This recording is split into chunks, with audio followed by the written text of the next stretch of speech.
Tidak hanya membaca tapi juga memahami, menghayati, kemudian menjalankan. Itu kan literasi kan seperti itu. Jadi mahasiswa, terutama mahasiswa baru ya. Jadi dari data yang ada itu hampir 80% mahasiswa baru itu ya literasi agamanya tuh masih rendah gitu. Rendah. Paling gampang begini aja.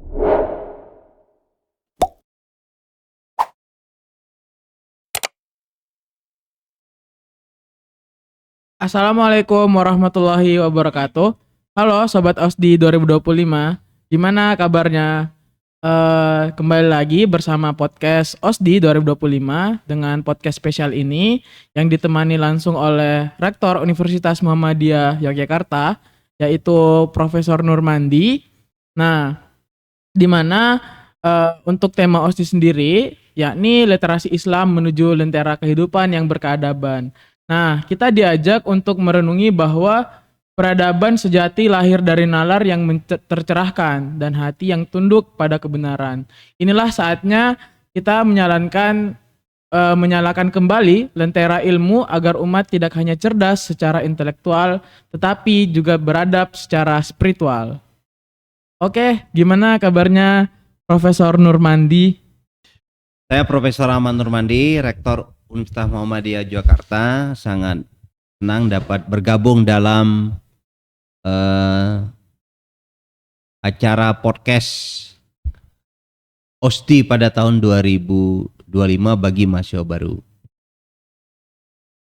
Sobat OSDI, untuk tema OSDI sendiri yakni literasi dalam Islam bukanlah sekedar kemampuan membaca, melainkan kesadaran intelektual untuk memahami, merenungi, dan mengartikulasikan nilai-nilai wahyu dalam kehidupan ketika umat kembali ke tradisi literasi yang berakar pada Al-Quran dan As-Sunnah.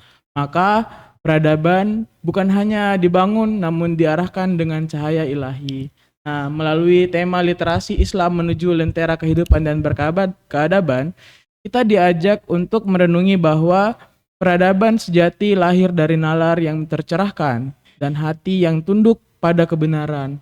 Inilah saatnya kita menjalankan kembali lentera ilmu agar umat tidak hanya cerdas secara intelektual, tetapi juga beradab secara spiritual. Nah, terkait tema OSDI yang diambil di tahun ini, Prof, kalau Bapak ngelihat nih langsung, bagaimana kondisi minat literasi mahasiswa di kampus kita sekarang? Ya, jadi mahasiswa, terutama mahasiswa baru ya. Jadi dari data yang ada itu hampir 80% mahasiswa baru itu ya literasi agamanya tuh masih rendah gitu. Rendah. Paling gampang begini aja, dari data tahun lalu hanya 20% mahasiswa tuh mampu membaca Al-Quran. Ya.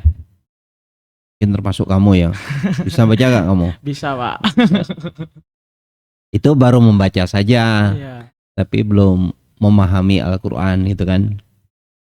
Nah, jadi menjadi tugas UMY sebagai kampus Amal Usaha Muhammadiyah itu mencerahkan mereka, meningkatkan keterampilan mereka membaca, memahami itu kan Al-Quran. Nah, itu dari data yang ada. Jadi literasi beragama itu kita mulai dari literasi yang paling mendasar, yaitu membaca Quran dulu gitu. Baca. Nah, setelah itu kan mahasiswa diperkenalkan pada hasanah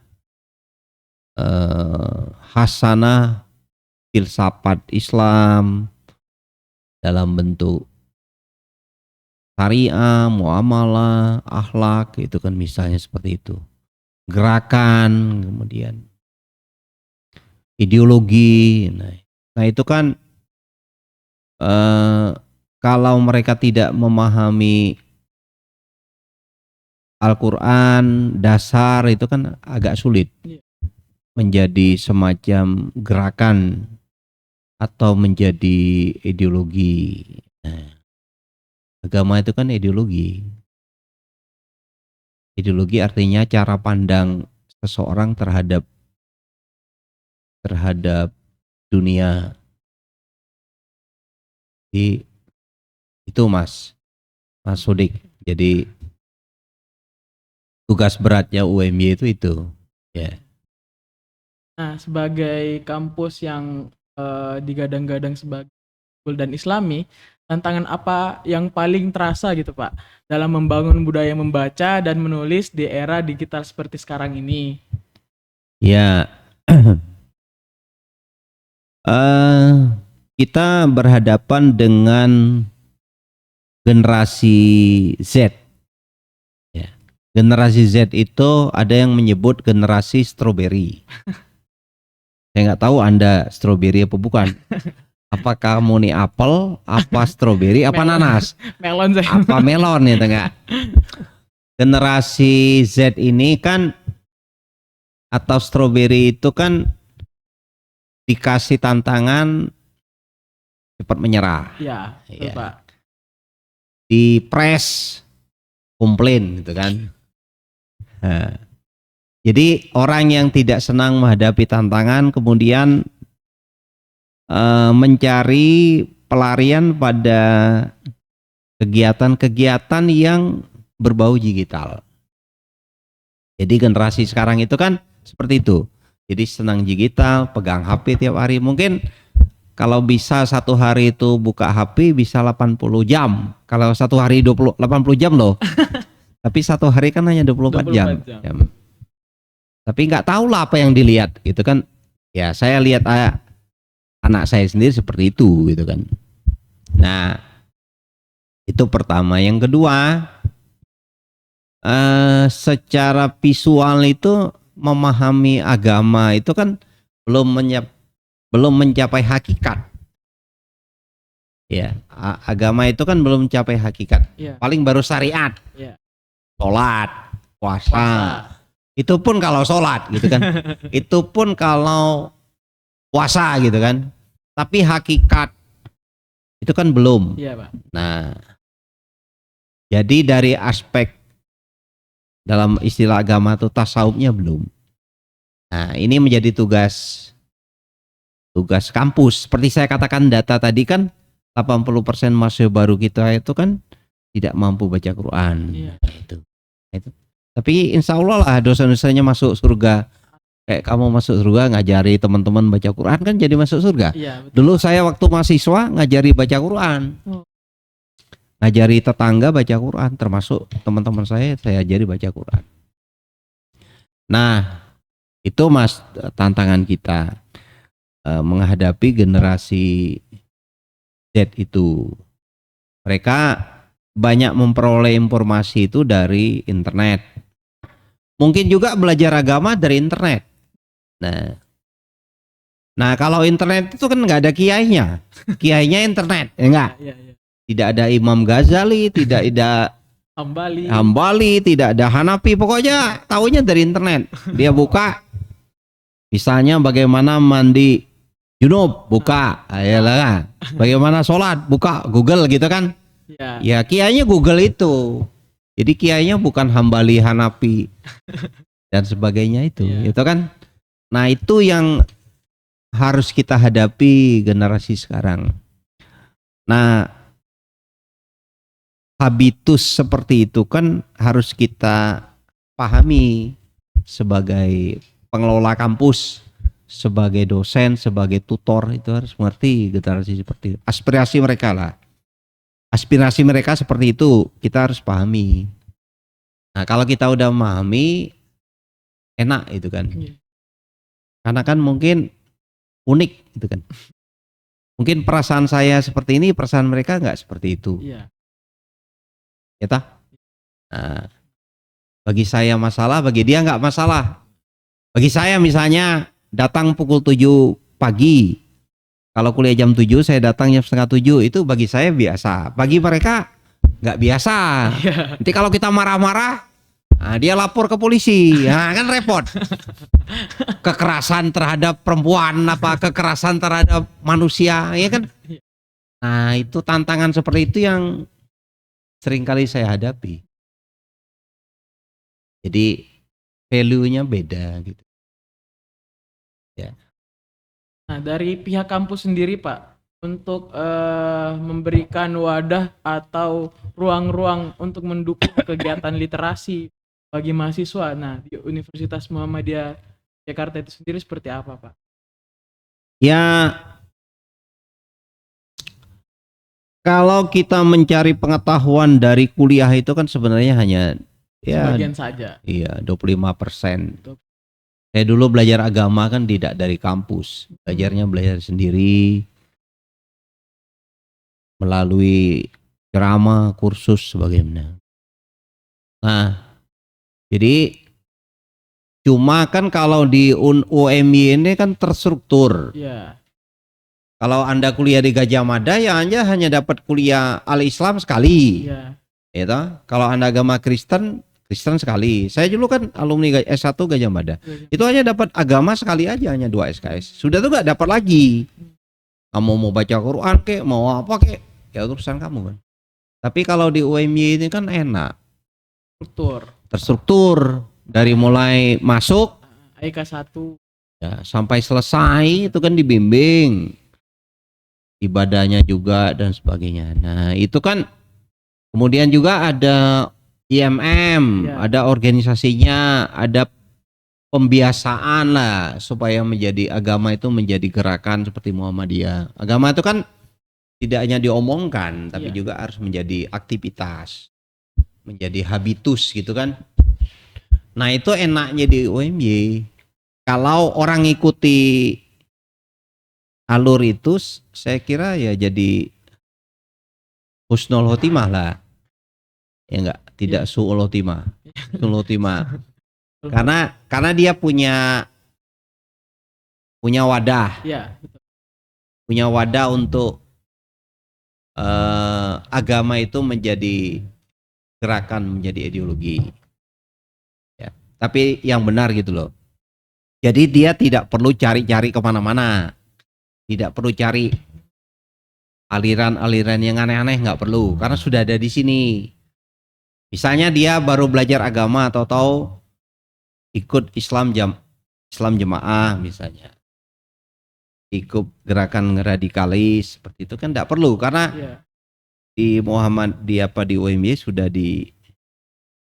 diberikan landasan filosofinya, pandangan terhadap negara bagaimana, hubungan negara dengan agama bagaimana, ideologi Islam sebagai ideologi itu apa, kan sudah dijelaskan. Posisi Islam terhadap sosialis, kemudian kapitalis, sosialisme itu bagaimana, terhadap marxisme sudah ada. Jadi baca aja itu, walaupun mungkin teman-teman teknik kayak kamu, sipil, teman-teman kedokteran itu tidak mendalami. Ya, betul. Nah, tapi kan di mata kuliah di Islam dan kemuhammadiyaan itu kan diajarkan juga oleh dosen-dosen, disampaikan gitu loh. Jadi kita itu punya wawasan yang luas. Oh, ternyata aliran-aliran keagamaan di dalam Islam itu banyak. Seperti hadis Nabi kan ada 72 aliran. Ya enggak?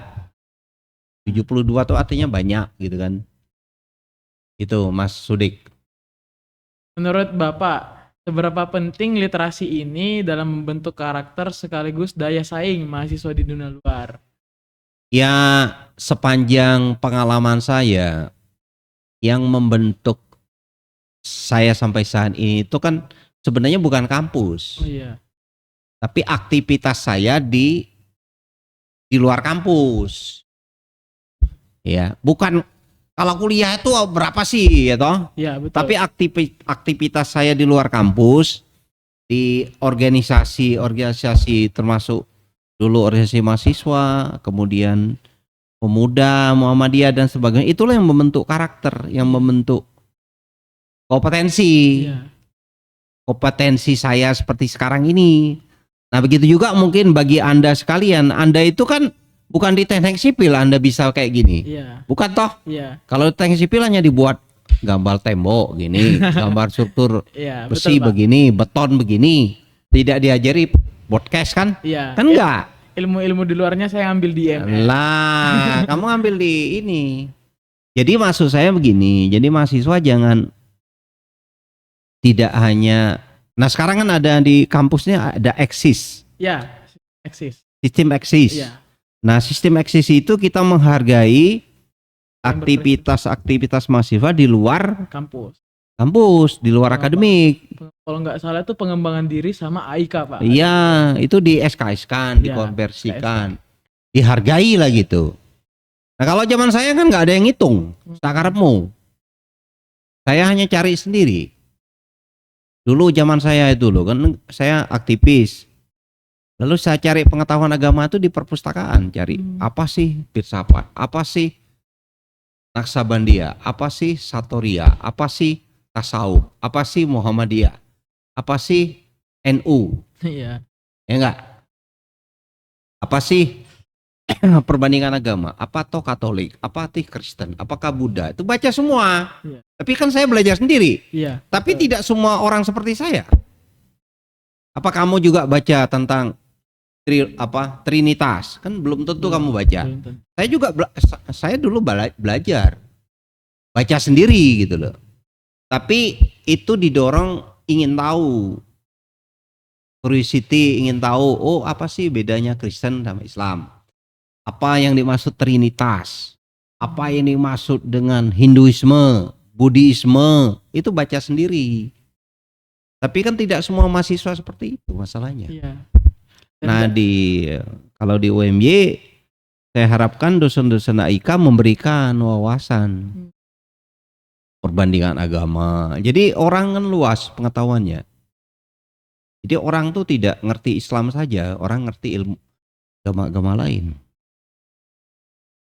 Orang tidak hanya tahu Muhammadiyah, orang juga ngerti NU, orang juga ngerti tasawuf, orang ngerti juga Naksabandi. Apa sih Naksabandi? Orang juga mengerti tablek, orang juga mengerti Islam jemaah, orang jadi tahu gitu. Iya. Nah, gitu. Nah, kalau dikaitkan dengan giroh, Pak, giroh atau semangat mahasiswa dalam menuntut ilmu. Nah, poin literasi ini nih punya peran seperti apa menurut Bapak? Ya sangat penting lah. Jadi kan kita itu kan literasi itu kan artinya Membaca. Iya, Tapi, rasa ingin tahu tuh, tidak hanya membaca tapi juga memahami, menghayati, kemudian menjalankan. Itu kan literasi kan seperti itu. Nah, jadi sangat penting. Jadi cuma istilah sekarang literasi, sebenarnya sama aja istilahnya kan kayak iman paling rendah itu kan hanya tahu. Iman paling tinggi kan meyakini, hakul yakin itu kan. Seperti itu. Nah, jadi bagi mahasiswa yang baru nanti bergabung ke OSDI, jadi mereka nanti kan ada semacam asesmen dasar ya, asesmen. Mungkin kamu bikin asesmen aja, asesmen. Nah, dari asesmen itu kan ketahuan toh baseline-nya, ya toh? Iya, betul. Nah, baseline-nya ketahuan. Oh, ternyata levelingnya kayak gini. Jadi kita kan bisa enak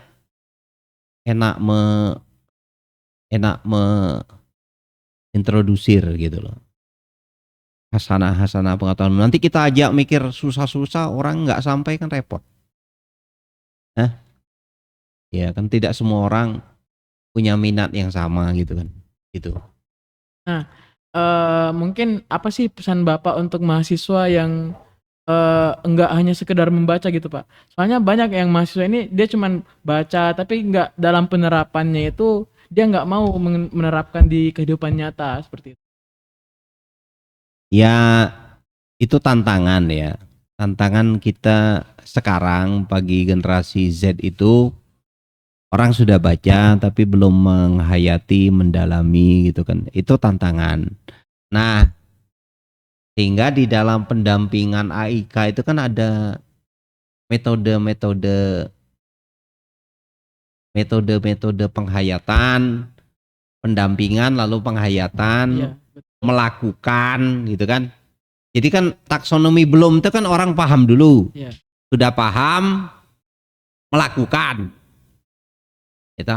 Sudah melakukan, menerapkan. Mm, Replikasi, menganalisis, menerapkan. Nah, Iya. harusnya sampai sana. Iya. Sampai orang melakukan, menerapkan, kemudian mengevaluasi diri. Misalnya kita ajari tahajud. Tahajud iya udah ajari. Sholatnya jam berapa? Jam 2 sampai jam 3 misalnya. Ya enggak? Iya. Nah, betul. sholat enggak dia? Nah, setelah dia sholat tahajud misalnya tiap sholat lail tiap malam, Mm, kan dia sudah menghayati. Iya. Kalau dia nggak sholat kan dia merasa nggak enak gitu kan. Seperti itulah. Jadi pembiasan itulah yang saya harapkan nanti agama itu tidak hanya membaca, tapi juga melakukan, menghayati. Nah, dengan diangkatnya tema literasi Islam, kalau di OSDI dia angkatnya literasi Islam, Pak. Nah, kedepannya Bapak membayangkan mahasiswa kita ini akan seperti apa dalam menghadapi hal literasi ini, kemampuan intelektualnya. Ya, tema literasi Islam itu kan artinya begini, agama itu kan tidak hanya dipahami, tapi awalnya juga hanya memahami itu kan. Memahami syariah, kemudian agama kan seperti itu dulu dipahami. Tapi untuk level anak remaja itu kan ya saya kira levelnya ya paling hanya mengerti rukun iman, rukun Islam itu aja. Tapi hakikatnya apa kan belum tahu. Iya, betul. Ya enggak? Iya, betul. Nah, ini yang harus dilakukan oleh kampus. Pada mulai semester 2, 3, 4, 5 itu sampai ke situ. Jadi semakin lama semakin tinggi penghayatannya itu. Kalau orang SMA itu kan ya tahu sholat 5 waktu, gitu. Ya itu aja, gitu kan. Tapi apa hakikatnya sholat? Apa hakikatnya zakat? Apa hakikatnya puasa? Itu kan yang perlu dipahami. Misalnya begini, harus diajak agak nakal juga orang-orang mahasiswa itu.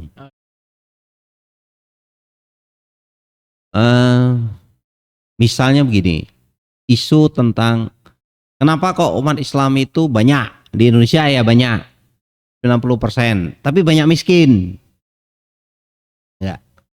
Tapi banyak yang miskin kan? Iya, Pak.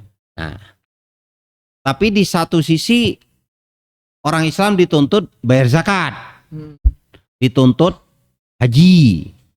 Orang untuk haji dan zakat kan harus orang kaya. Iya. Nggak mungkin orang miskin. Betul nggak? Betul. Tapi faktanya kita banyak orang miskin. Nah, bagaimana mengajak mereka berpikir? Bagaimana supaya menjadi orang muslim yang kaya? Betul nggak? Betul. Nah, kalau Anda ingin jadi muslim yang kaya, tidak mungkin Anda hanya jadi pegawai, tidak mungkin Anda hanya jadi pesuruh orang, Anda harus jadi bos. Gitu. Anda harus investasi, itu Anda harus bisnis gitu kan. Nah, sebaliknya doktrin agama kita itu harus diajak mahasiswa itu untuk seperti itu. Mari kita menjadi orang muslim yang kaya. Nah, orang kaya itu apa toh? Sama disiplin, berani ngambil risiko, bisnis. Itu ciri-ciri orang kaya kan? Iya. Punya financial literasi, kemampuan finansial yang bagus, kemampuan mengetahui bagaimana mengelola keuangan gitu kan. Itu ciri-ciri itu orang kaya gitu kan. Agar dia bisa berbisnis. Nah, cara-cara pandang seperti ini, cara pandangan baru ini, doktrin-doktrin baru ini yang harus kita sampaikan ke mahasiswa. Bukan, oh kamu jangan jadi orang kaya, nanti kamu masuk neraka susah. Harta kamu dihisap satu-satu. Nah itu kan salah. Iya, betul. Itu ustadznya yang salah. Harusnya ustadznya bilang gini, jadilah orang muslim yang kaya. agar kamu sodakonya banyak, zakatnya banyak, bisa haji. Tapi bukan istri yang banyak loh. Ya enggak? Iya. Kalau kamu punya menjadi orang kaya, kamu punya literasi, kamu punya kebebasan finansial yang enak gitu kan. Nah, contohnya itulah isu seperti itu. Ya. Belum lagi isu lain, isu-isu korupsi, isu apa gitu, isu lingkungan gitu kan. Nah, gitu Mas Sadik. Oke. Nah, mungkin untuk Sobat OS di 2025 yang di rumah, mungkin kita karena waktu podcast ini sudah terlampaui cukup banyak, mungkin bisa diberikan closing statement-nya Pak buat Sobat OS di 2025 ini yang ada di rumah. Jadi kepada sobat-sobat OSDI 2025, selamat bergabung di Universitas Muhammadiyah Jakarta dalam memahami agama secara secara modern, secara mencerahkan. Jadi memahami agama. Jadi kami mengajak Anda untuk beragama, yang terutama yang beragama Islam ya. Ya, yang beragama Islam itu, mari kita beragama Islam secara mencerahkan ya. Nah, mumpung di UMY-nya kan kita memang sampaikan seperti itu. Jadi pemikiran-pemikiran baru, cara pandang baru dalam beragama itu, insya Allah kalau kita tekuni, kita geluti, kita akan menjadi manusia yang sukses. Ya, tidak hanya di dunia tapi juga di akhirat. Itu kan. Nah, cara pandang baru itulah yang disampaikan melalui OSDI, AIK dan seterusnya sampai Anda selesai kuliah di Universitas Muhammadiyah Jakarta. Dan itu menjadi habit, menjadi perilaku, menjadi behavior. Hingga membedakan Anda sebagai Muslim modern yang berkarakter gitu loh. Ya, yang luas, menyesuaikan diri dengan berbagai situasi. Ya. Situasi keadaan tentu. Jadi saya pernah mengisi sambutan di diplomasi training diplomat Muhammadiyah itu. Jadi saya sering bergaul dengan orang di luar negeri. Jadi saya tidak perlu mengatakan saya itu Islam, jenggotnya panjang, nggak perlu. Celananya pendek gitu kan nggak perlu. Tapi saya memperkenalkan Islam berislam cara Muhammadiyah itu cara saya bergaul dengan mereka. Walaupun mereka tuh ateis, walaupun mereka tuh Kristen, saya kan banyak teman di luar negeri.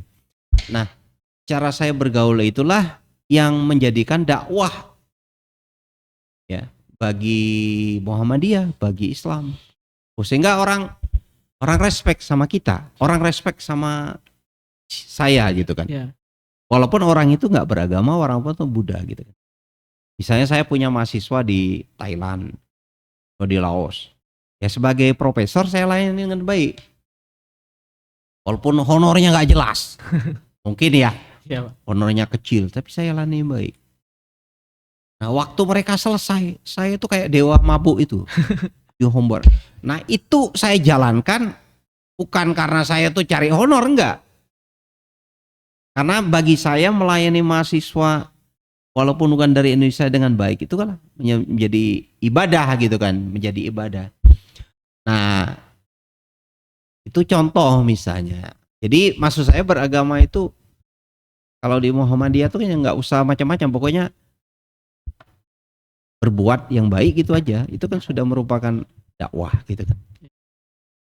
Saya kira itu yang bisa saya sampaikan sebagai Rektor Universitas Muhammadiyah Jakarta. Sekali lagi selamat bergabung di UMY, Universitas Muhammadiyah Jakarta, universitas yang unggul terdepan ya, Universitas Islam terdepan versi ranking 2025 versi KS di Indonesia yang selalu mengedepankan norma nilai Islam di dalam tridharmanya gitu. Bagi Anda yang beragama Islam, bagi Anda yang tidak beragama Islam, ya tidak usah khawatir. Mungkin Anda yang tidak beragama Islam, mungkin Kristen, Buddhis, atau Hindu, ya kita tidak pernah membeda-bedakan agama, tapi kita melayani tidak melihat dasar agama. Iya. Ya. Tapi cara kami mengurus dunia itu seperti itu, cara kami mengelola mengelola manusia juga begitu. Jadi pokoknya semua hal itu dianggap sebagai ibadah. Semoga menjadi barokah bagi, barokah itu artinya manfaat ya. Manfaat.